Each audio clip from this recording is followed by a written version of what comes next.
Aside from my soul,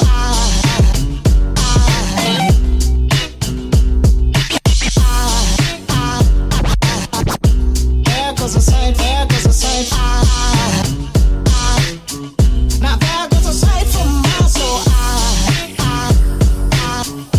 There goes a sight from my soul. Buongiorno Leonardo. Buongiorno. Grazie per ospitarci in questa azienda. Qui dove ci troviamo? Qui siamo a Carpenedolo nell'azienda agricola Renzi Sergio. E alle nostre spalle che tipi di bovini ci sono? Ma soprattutto Limousin, Charolais, Garonesi e principalmente sono tutte femmine. Ah, femmine, come mai questa scelta? Femmine perché la femmina è data da qualità, più grasso, più qualità. È una qualità che dipende anche dall'alimentazione che hanno. Certamente l'alimentazione sono tutti cereali prodotti qua della zona che portano sulle nostre tavole. Un prodotto sano. Esattamente. Benissimo.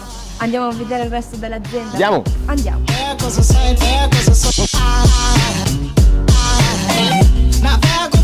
Qui è dove inizia il nostro ciclo produttivo, arrivano 300-400 kg e sono alimentate solo a fieno. Solo a fieno, perché?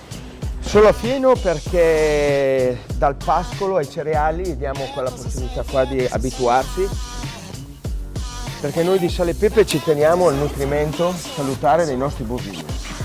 E man mano che andiamo avanti troviamo dei vitellini sempre più grandi. Certamente perché il ciclo produttivo dura 8-9 mesi.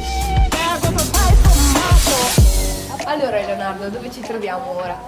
Qua siamo alla fine del ciclo produttivo, da qui in poi i capi verranno nei banchi della macelleria Sale e Pepe. Ma toglimi una curiosità, tu non hai sempre fatto questo lavoro, cosa facevi prima? No, fino al 2001 facevo il metalmeccanico e poi la voglia di fare impresa, l'ossessione per la qualità mi ha portato ad arrivare ad oggi con 25 dipendenti che collaborano con me, avere 6 banchi macelleria nei mercati qua rionali, un banco rosticceria e il punto fisso qua a Carpenedolo. Quindi un'attività che è sempre cresciuta nel tempo. Certamente. E cari amici di Black and White, il percorso di Sale e Pepe continuerà nella prossima puntata con tante altre curiosità. State con noi! There goes a sight, there goes a sight. Now there goes a sight from my soul.